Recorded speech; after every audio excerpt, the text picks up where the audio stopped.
Ya pili vipi jamani, najua kwamba Jehova ameendelea kuwa mwema and we continue to call on Christ kwa ajili ya wema na fadhili zake. Nikakueleza kwamba saa 2 nitarejea na daktari. Sasa ni saa 2 na dakika 5 na daktari yuko ndani ya nyumba. Leo tunataka tuangazie hiki kikundi cha watu ambao kidogo tumewasahau ama kidogo hatujajua kabisa jinsi ya kuweza kuwashughulikia na hawa ama hiki kikundi ni watu wazee katika jamii zetu. Kwa hivyo leo tutakuwa tunaangazia kando na lishe lao bora, tutakuwa tunaangazia mambo mengine ambayo pia yanasababisha hawa watu ama yanakuwa kama changamoto katika maisha yao. Kwa heshima kubwa niko na Daktari Lilian Wairimu ambaye ni daktari nutritionist ambaye anashughulikia mambo ya lishe bora, na yeye atakuwa anatuongoza kabisa katika mazungumzo ya leo. Na wewe pia ukiwa pale nyumbani unaweza changamka, ukiwa na swali, ukiwa na himizo, ukiwa labda na experience ambayo ungependa kushare na sisi, unazungumza nasi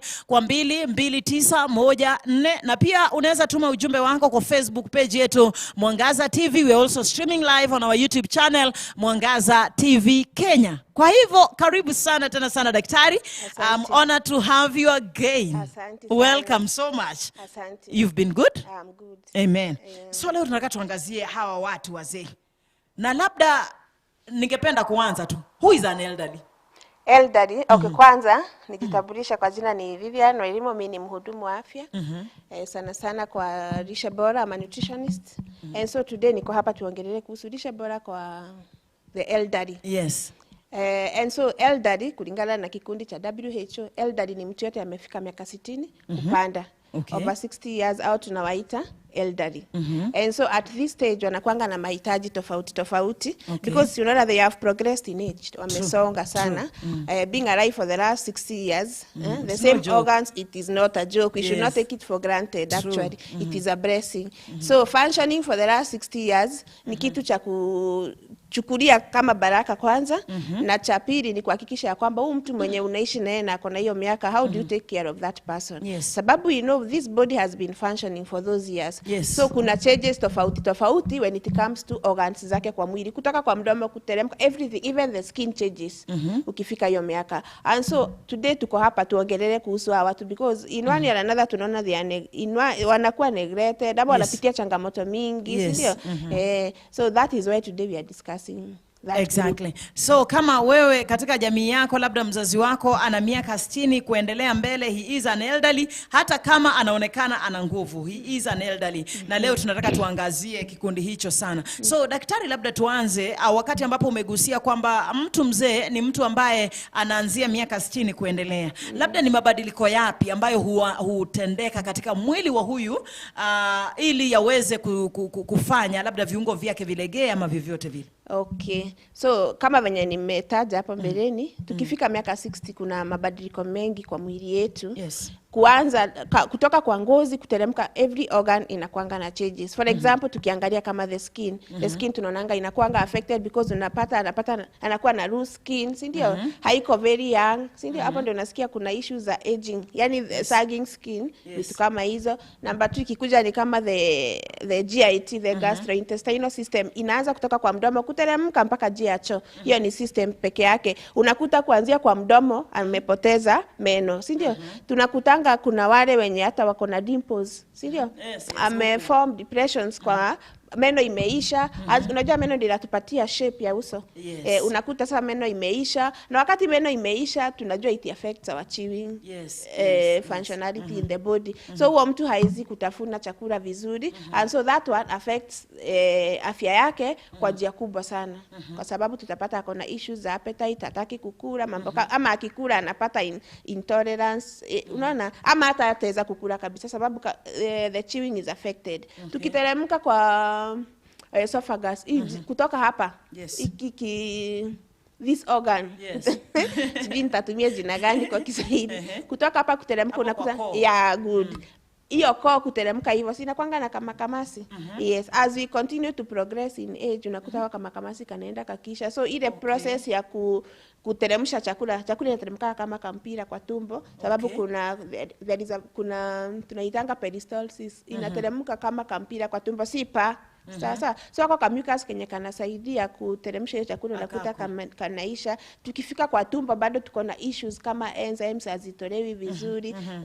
Unakuta kuna issues za acidity, labda inatolewa kwa wingi ama kidogo. Tukienda kwa other organs kama pancreas unakuta kuna shida, sababu sasa hapo ndio tunategemea hiyo pancreas itoe kisukari cha mwili yenye itabalance nao ama itashughulikia ile chakula tunakula in terms of glucose. Tunakuta kuna shida. Tukienda in the renal system kwa kidneys na nini, bado tunapata changamoto when we progress in age. Sababu kidneys tunazitegemea kwa kazi mingi. Si tulisema you've lived na hiyo mwili for the last 6 years. So imekuwa ikitoa uchafu for the last 60 years. So venye miaka inaendelea unakuta even your kidneys zinakuwa affected. Unakuta mtu labda ako na issues za pressure, unakuta ako na issues za bone, sababu hapo ndio tunategemea ile hormone muhimu sana ya kuhakikisha kwamba calcium ina produciwa kwa mwili vizuri, tunaitoa wapi? Hapo. Sasa ndio nakutanga wale watu wazee, kuna wengine hata wanaanza kufanya nini? Kuinama. So as we progress in age, all systems in our body are affected. And so ni muhimu sana tushughulikia watu, sababu wametulea kwa muda. Wametulea kwa muda mrefu sana. So wakati unaona maybe your parent, your relative, your friend amesonga now in age, you are saa hii unafaa kumuelewa zaidi, ujue kuna mambo itabadilika. And so there are issues that you need to take care of for that person. Haimaanishi nikifika 60 sasa nitaanza kukua na issues za sukari, nitaanza kupata pressure, utaanza kuona depression. It does simaanishi hivyo, lakini unafaa kuelewa sasa there is a lot that is happening to that person. Yes. All right, so let's talk about their nutrition. Wakati ambapo sasa tunataka kushughulikia lishe lao.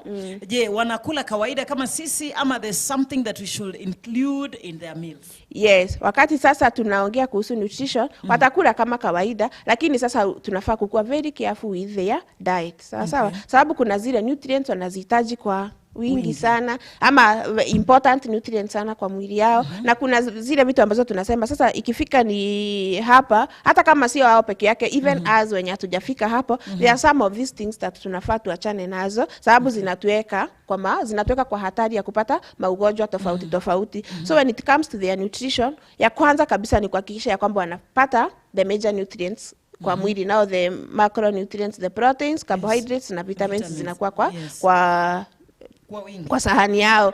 Lakini sasa when it comes to portioning, ikikuja ni kama ni mambo ya carbohydrates, kama venye nimesema, hatutawapatia zikiwa kwa wingi sana, sababu si tumesema as they progress in age, unakuta ya kwamba for example tutumie kama pancreas. Si tumesema inatoa kisukari. Tukimpatia a lot of carbohydrates na amesonga, so we are depending on the insulin kuhakikisha ya kwamba inasafirisha hiyo glucose kwa mwili after digestion. So tukimpatia a lot of it, unakuta hataweza kuichukua kwa haraka mara moja because of that age. So the portion of carbohydrates in their diet ifai kukua mingi, inafaa kukua kidogo. And again, unafaa kupurpose what type of carbohydrate are you giving.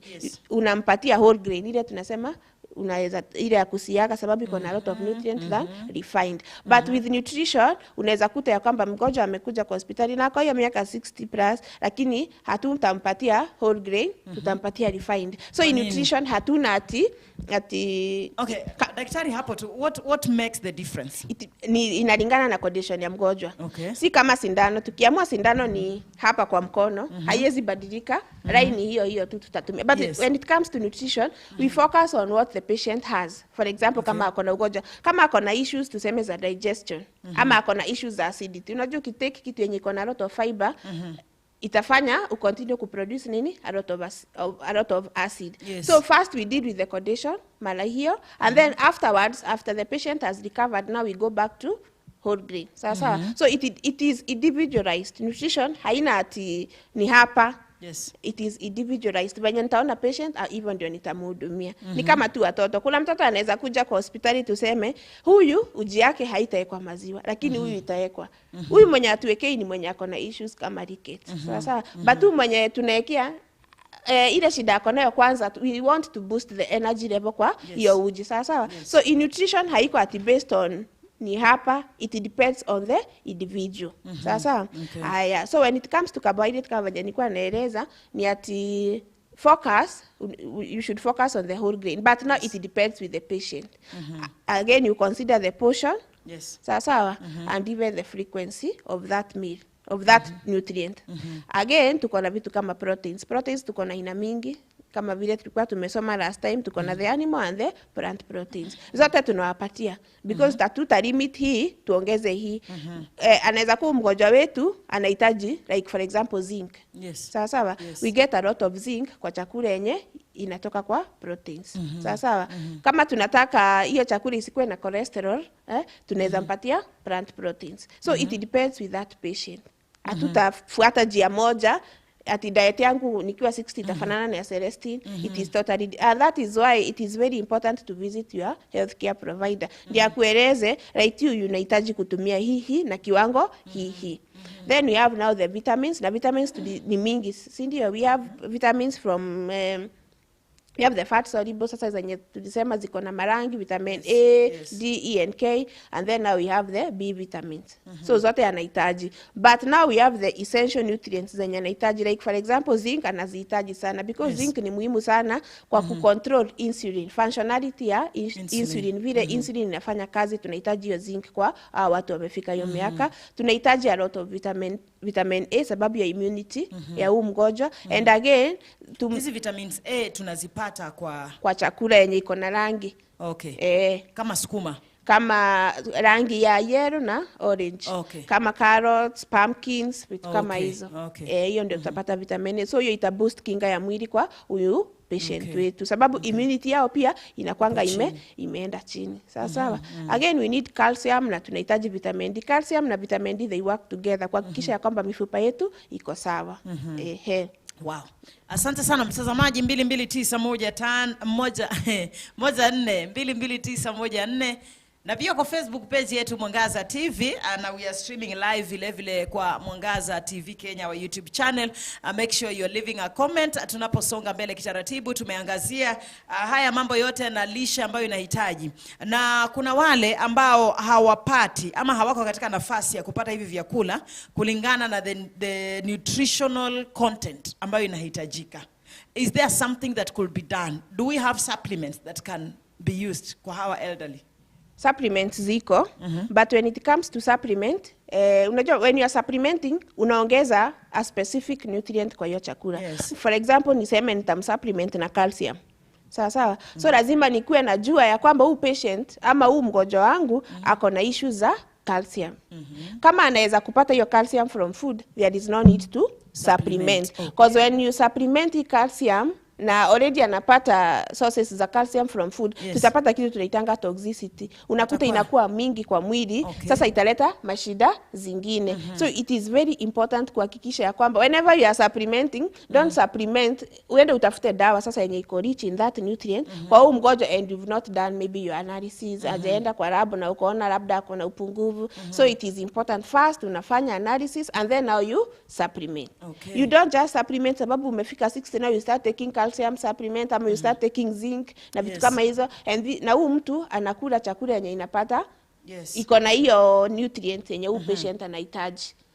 So in supplementation lazima kukuwe na lab work tujue ama kukuwe na science that this patient akona he or she is deficient of, for example tuseme kama zinc, tunaona ya kwamba kweli hapa kuna deficiency na amepimiwa na kumeonekana like the zinc levels kwa mwili ziko chini. So that is when now you supplement, but usi supplement too, because everything that comes, every drug that you take, so you know it goes through the same process. The system, na kidneys ziko hapo, so we expose this patient to issues.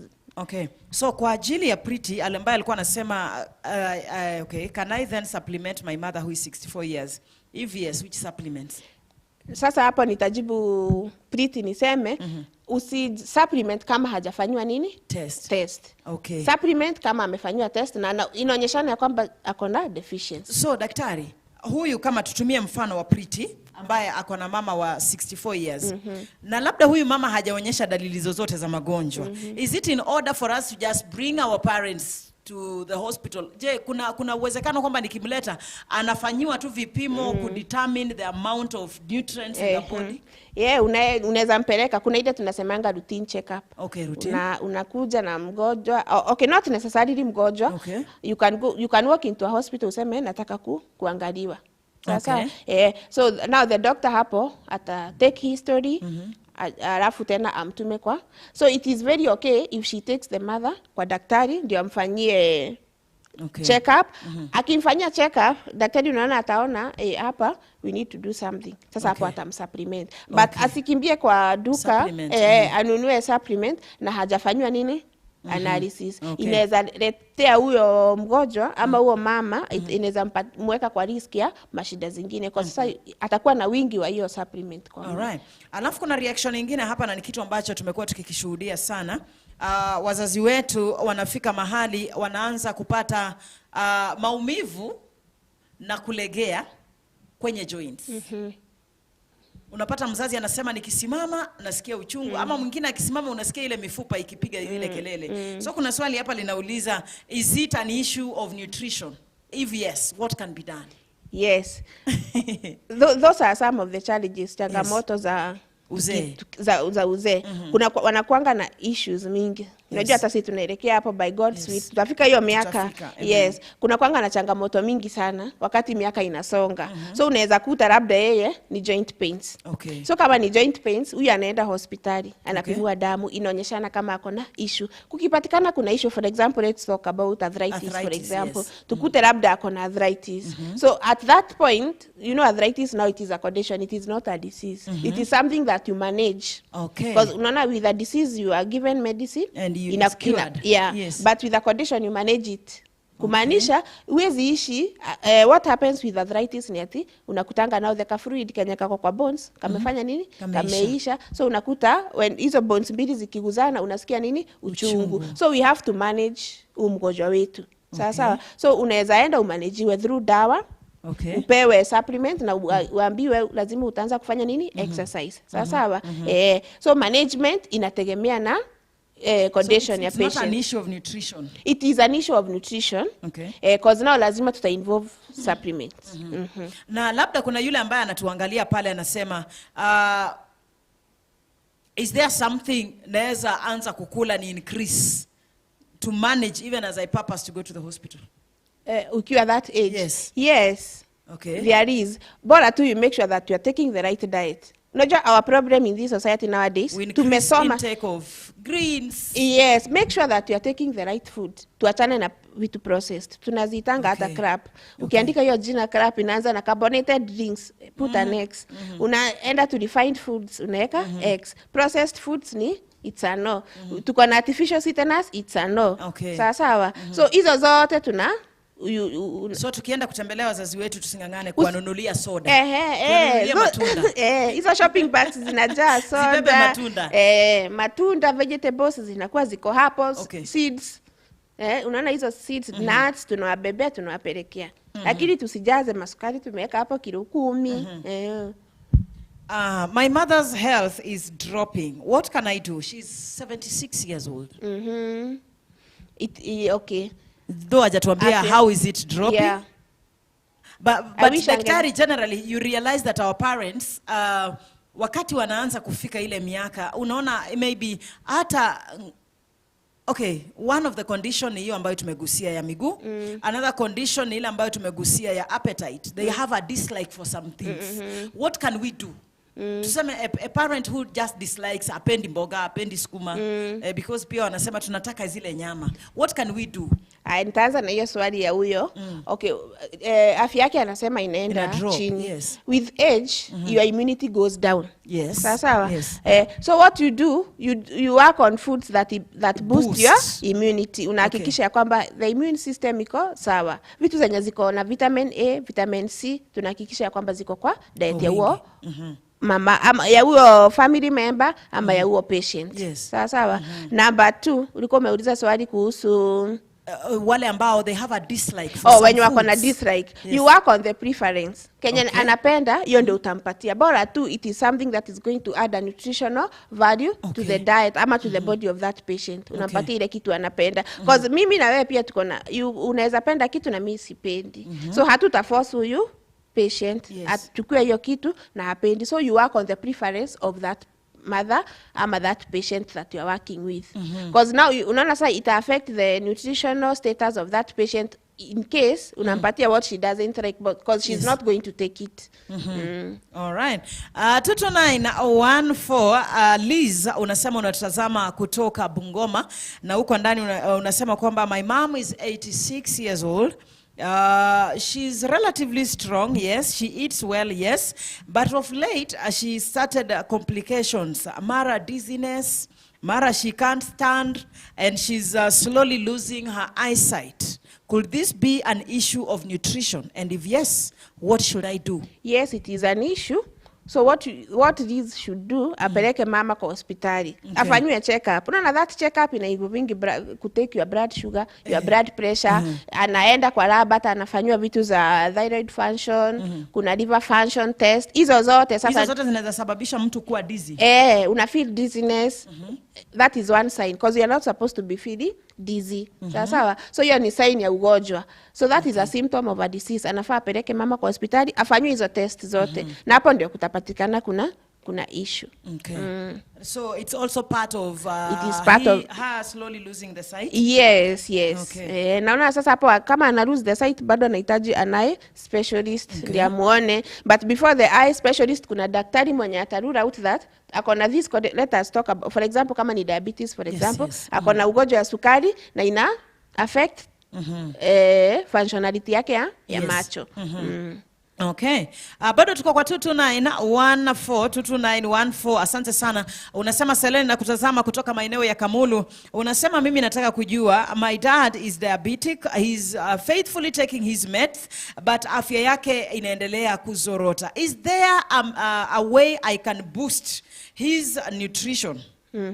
This is someone who's on medication, but anaona licha ya kuwa they are using the medication faithfully, bado afya yake haijakata. Maybe talk to us, someone who is diabetic. I know most of us are here because most of our parents, as they age, it may not be your parent, it may be someone else's parent. Unapata kwamba either akona diabetic, ama akona blood pressure, ama akona arthritis, vitu kama vile. So this patient, ako diabetic, he's on medication. But lakini bado akimwangalia hayuko sawa.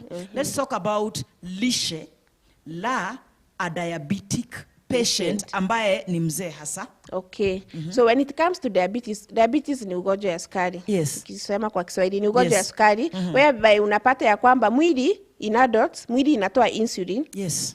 Kile kisukari cha mwili na inakitoa ikiwa labda kidogo sana because in watoto haitoangi kabisa. So hii haitoshi. So whatever you eat ikifika kwa tumbo after digestion inakuanga glucose. Okay. So hiyo glucose inahitajingi insulin ndio isafirishwe to the various cells kwa mwili yako. So what happens ukipata diabetes ni ati kile kisukari hakitoshi. So hii sukari yote inakuwa iko kwa damu. And that is when unaendanga kwa hospitali unakuta ya kwamba ukipima sukari yako inaenda above normal venye inafaa kukua. So when it comes to management ya diabetes, sababu hii si ugonjwa, hii ni condition, hii ni hali that we need to manage because hatuwezi ishi bila sukari. So when it comes to management, tuna involve dawa, tuna involve diet na tuna involve exercise. So when it comes to dawa, akiandikiwa dawa, make sure that anafuatilia vizuri. Kama ziniza kukunywa asubuhi, ana make sure amekunywa asubuhi. Kama niza kukunywa before meal, ana make sure ana take before meal. Sawa? Kama niza after, kulingana na vile ameelezwa na daktari. Number 2, ikikuja ni diet, hakikisha kwamba kwa sahani yake 1 tuko na hizo nutrients nilikuwa nimetaja. Lakini portioning ni muhimu sana when it comes to diabetes. Sababu hatuwezi kuwa tunarodu patient with a lot of glucose whereas hii mwili yake haitoi enough ya kusafirisha that glucose from the blood to the cells. So kama huyu chakula cha kawaida tuseme tunataka ku have lunch. Tuko na ugali. Tuko na hebu tugusie tu. Haya chakula kwa sahani yake sasa chakula. Kwa sahani yake sasa. Siku hizi hatuongeangi about a diabetic plate. Kitambo tulikuwa na sahani ilikuwa inachorwa hivi alafu imegawanywa. So siku hizi we don't focus on the diabetic plate. We focus on the portion. Okay. Okay. So portion yake kama ni for example ni kikundi ya kina ugali, tuko na kikundi ya ugali na hii ya ugali kuna mchele, kuna chapati, kuna ndizi zenye tunapika green bananas, tuko na viazi. Na you can't serve both. you can't serve both. Ziko kikundi moja. Very important. Ziko kikundi. Usiserve rice na waru. Hiyo ni kikundi moja. Na kama utaserve, portion lazima uangalie sana. Ikiwa ni kidogo, kamchele kidogo, kuna kaviazi kidogo, because they work together. Na ukiangalia kama for example kama ugali na tuangalie kama ndizi na viazi, unaweza kuta ya kwamba after digestion kuna ile kitu tunaita glycemic index. Unaona kama ndizi na viazi inatoa sukari mingi haraka mara moja, lakini ugali inatoa kidogo kidogo lakini kwa muda mrefu. And that is when unakutanga patient akiambiwa kula kidogo kidogo mara mingi chakula, ni sababu daktari anajua ati itatoa kasukari pole pole kidogo kidogo kwa muda mrefu. Lakini ukikula viazi for example inatoa sukari inakuwa mingi kwa hiyo wakati. And that is not advisable when it comes to mambo ya ugonjwa ya sukari. Inafaa kukua ni ile chakula unakula iko na lot of fiber.